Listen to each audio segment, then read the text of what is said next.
Hi guys, welcome back to my channel. My name is Lamide if you are new here, and in today's video I'm going to be speaking all about how I was able to buy my property so quickly after graduating. So this isn't actually a video on like how to buy a property.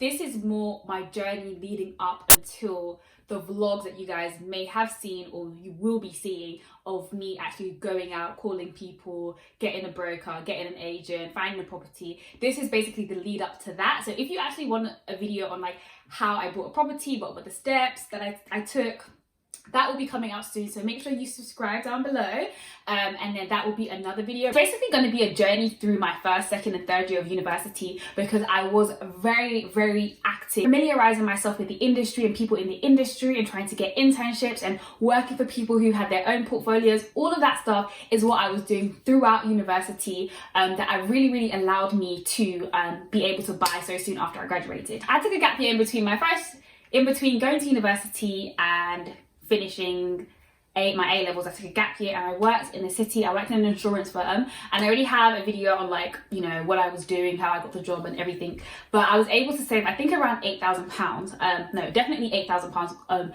during that year. And then so going into university, I think at some point during my first year, I'd managed to save about like £10,000. And then I remember like me and my friend were just talking like, oh, we should really do something. Like, I don't know, like let's just make something out of this whole university experience.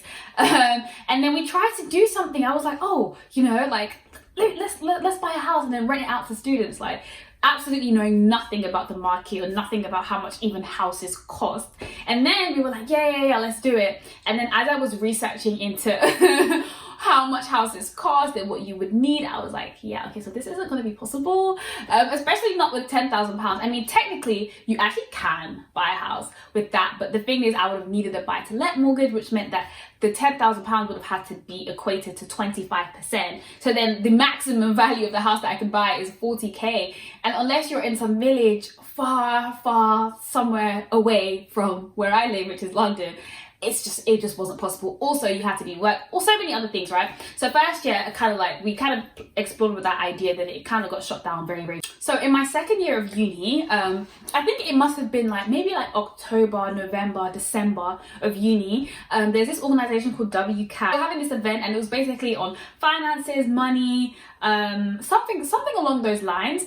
And so me and my friend Moni, we were like, oh yeah, let's go. I think maybe she was the one who wanted to go. I was like, yeah, sure, I'll come with. So we went, and it was a really good event, just about finances, university. And then on the panel, they had this woman there, and this woman is Aisha Offori. She is an amazing woman, like taking over the property world. You guys should definitely go and check her out. And her name will come up frequently throughout this journey, because she was quite pivotal to me wanting to buy property and all this other stuff. So so she was on the panel, and then she was basically speaking about how she had worked in an investment bank for, you know, a number of years, and then she started to invest in properties somewhere along the journey, and then eventually the income from her property was able to match her salary as an executive director at Goldman Sachs, and then eventually it was, I think, almost even doubling her salary as an executive director at Goldman Sachs.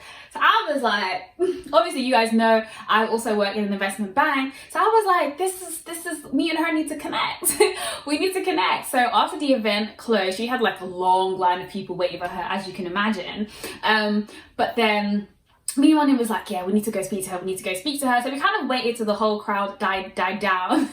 And I remember she had a really nice ring on, and maybe it was her engagement ring or something. And we were like, wow, look at that ring. We need to speak to her. You know, really love your story, something like that. And then I think she must have offered up like, oh, like, yeah, like just message me if you want to know more. We can go out for coffee and stuff like that. Just, you know the typical stuff that people say when you meet them at networking events, but you don't really like take them up on it. So then after that, we kind of left, and we was like both really super inspired. So I got on LinkedIn that night, and I basically just shot her a message, just basically saying, you know, I really found you inspiration. I don't know. You know what? I'm going to try and find that message and show you guys what I said. Basically, long story short, I was able to meet up with her for coffee. And then when we did that, then I got like the full story of like everything and how she got into property and how she was able to do that alongside her work and all of that stuff. And I was so inspired, and I was like, yes, I need to get going. And she was like just telling me, like, you know, you can get into it right now. Like, you might not be able to buy right now, but you have time, which is super useful. And you can also build your knowledge, which is super useful, even though you may not have the money to actually get invested. So I think she definitely like explained this concept to me of money, time, and knowledge. And like, you need one of those three things, or like either have one of those three things, or you can build.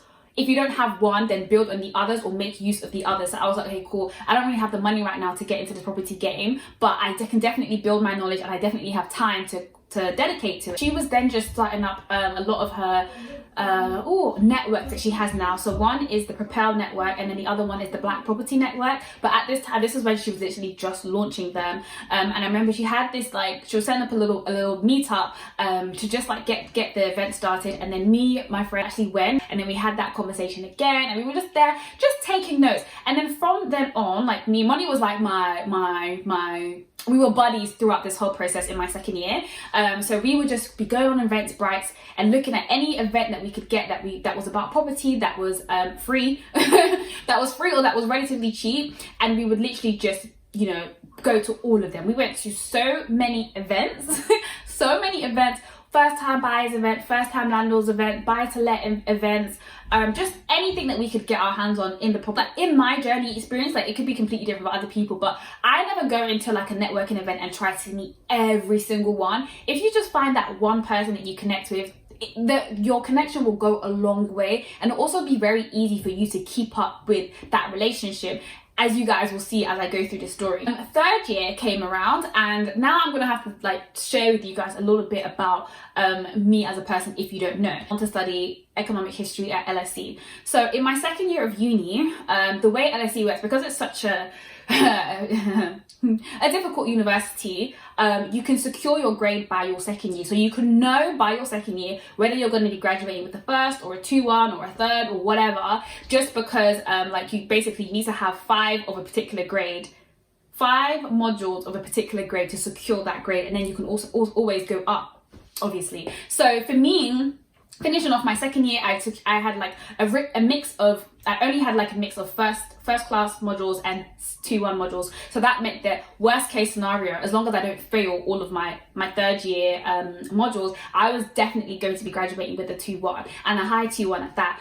And after that, like, I was kind of mentally speaking, I was literally done with uni, because I was like, I had all of these goals for university. One was to, you know, do a spring internship, do a summer internship, and then convert that into a grad role at a particular place. And I did. I have everything that I want from uni. I'm no longer interested in this anymore. My subject was cool, so I studied economic history, which was interesting, but I didn't love it. I just want you guys to understand my mentality going into my third year, because for a lot of people, third year is actually the most intense year. For a lot of them, maybe the way your university is structured, everything is riding on your third year results. That is not the case for where I was at, and I think that's important, because sometimes people try and like compare their journey to someone else's, but the circumstances may literally be set up so different. All of that to say is, going into my third year, I was like, I don't know what I'm going to focus on. And for me, if you guys watch my channel, I'm very, very goal orientated, and I wanted something to work towards, and it was the next stage of my life. The next big goal that I have is getting a property. So I was like, cool, I'm gonna start taking this seriously. I already set the foundations in my second year by networking. I know a little bit of things that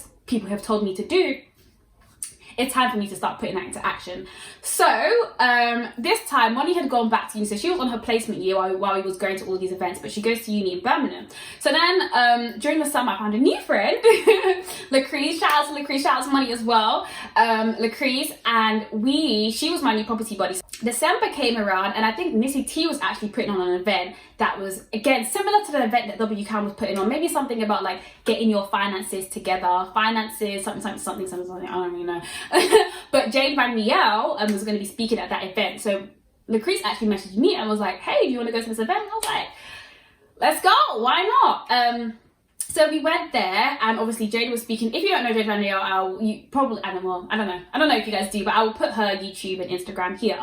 And she is basically very well known in the YouTube space for property interiors. She bought her own flat when she was 23, etc, etc. So I was like, you know what, let me go chat with her. And at this point, she has started to do this series called, I think it was Move with Jade, where she would go to all these different places and like record herself, like just going around these properties. After the event, again, you're just speaking to people and stuff stuff, go to networking events, you're always thinking about what can I gain, what can I gain, what can I gain, what can I gain. But the most important thing is actually what can you add to that person's life that you're going to speak to. And sometimes it's kind of like, okay, like, but I don't have anything to add. Like, I'm a third year student, what do I have? I ain't got nothing, but I did have something. So when I went to go speak to her, I was like, oh, like, I really love your series.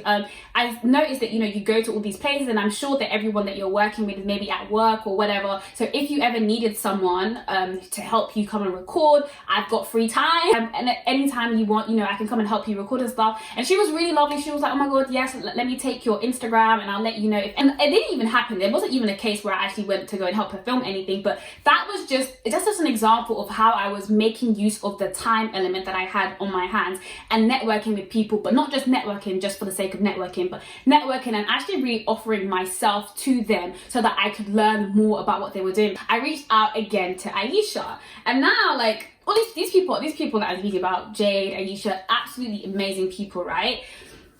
So I reached back out to her and I was just telling her my situation, like, you know what, I'm done with uni. If you need help with the Black Property Network or the Propel, please let me know. I am more than happy to let you, to help you for free. Let me offer that in exchange for knowledge, which is also the other pillar that I was missing. So I had, you know, I had time, but I didn't actually, at this point, I did have the money. I did have at least 30K saved up, but I didn't have the knowledge. So I was offering my time in exchange for knowledge. So very, very quickly, she brought me on board with her, and coming up to like January 2020, I started to help her out with her events. And like, oh my God, the first Propel event that I went to, the location of this place was mind blowing. I'm gonna show you guys the snaps that I took while I was there. And basically, like, the events will be hosted at really, really nice places, really, really nice properties. This property was at least 20 million pounds. I'm not even joking, I promise you. This property was like 20 million pounds. I was like, what? And it was filled with, like, you know, women definitely a lot older than me and all the other helpers that were there, and basically we were just like helping with the drinks and stuff, but we also had, at the same time, could also be interacting with the people that were coming go around, and we basically got free entry into these events by, you know, helping out. And that was amazing, like just walking around those properties, you guys. I remember at this time I had my iPhone 8 and the screen was cracked, the sound was cracked, so I couldn't get the snaps of quality that I wanted to, but I want to show you guys. And then just walking around there, I remember I called I FaceTimed my mom, my brothers, and I was like, guys, look at this property, this is amazing. And then from there I was like, yeah, I really want to get into this property space. And I also helped out at like a BP, the Black Property Network event, doing the same thing, always bringing a friend along as well, to help out as well. So that was how I was adding value to the people who I was taking knowledge from. And then like I just get to hear the speakers, I got to speak to people. And actually it turns out that my saucer that you guys would have heard me talk about in the vlogs, we had actually met at one of the BPN events. And as per usual, as every story in 2020 ends, COVID happened. So obviously they weren't having any events anymore or anything, so it kind of like died down from there. And then this was also exam season time, so I was like, okay, now I actually have to like pass these exams and still, you know, get my T1 or whatever. So I was focused back into uni, and I kind of lost that like property fight. Now again, this is where networking comes in. This isn't even a networking video, but this is just how it has happened for me. So just before, this was like summer now, just before I was starting my full-time role, so summer 2020. And obviously I had made it publicly, I'd shared on my Instagram stories that I was helping out with Aisha in the BPN event. Every time I'd go to the event, I'd be sharing it on my stories and stuff. So someone else, who I'm not gonna mention, she was working on an ebook for property and like helping people get into property. And so she reached out to me and was like, hey, like, would you like to help out on an event? And I was like, I am super busy, but at the same time, I have time. I'm not working. I'll absolutely help you with that. And then so basically she got me on board to help her with doing the research basically for her ebook on property. And like this, for me, I was like, I'm absolutely going to help you, because I was supposed to be reading the books and getting into this, but I haven't been because I've been so preoccupied with YouTube and the resource bank. So now if I'm actually like working with someone, this will again force me to start getting into property again. So I helped her do that. It ended up even being paid, which I would have even done it for free. But like, this just goes to show, like, just networking, making relationships, letting people know what you're interested in. So I basically helped her with the ebook. And with me doing that, I was basically researching every single part of the process for property. Different parts. She's broken it down into different chapters and what you need to do. And I'm doing the research for them. So by the end of like doing that ebook, I was like, yeah, I know what to do now. I am going to buy this property. So that is literally the story. So that literally takes me right up to like the end of August, and in September I started, and then I picked up the camera in I think October, and that's how the vlogs began. I really want to make it clear that this wasn't a 6 months thing. This wasn't me graduating university and then 6 months later I have tenants in my investment property. Like, no, this has been building up for years. I've been building up. Stay tuned because this property series is going to be good. I'm going to be going into further depth about like podcasts I listened to, books I read, people that you should be following, all of that stuff. But thank you guys so much for watching. I'll catch you in my next video.